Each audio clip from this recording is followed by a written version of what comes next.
શુભકામનાઓ। ભાવનગર શહેરના શિશુ વિહાર વિસ્તારમાં રહેતા કચ્છકેર ન્યૂઝના પત્રકાર એજાજભાઈ શેખના લાડકવાયા દીકરા હસનૈનનો આજે જન્મદિવસ છે।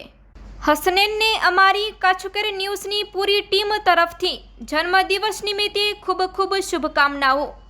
ખુશીમાં વીતી તમારા દિવસો દરેક રાત સુહાની હોય। જે તરફ તમારા પગ પડે એ તરફ ફૂલોનો વરસાદ હોય। જન્મદિવસ નિમિત્તે ખૂબ ખૂબ શુભકામનાઓ। Report by Ejaz Sheikh, Bhavnagar.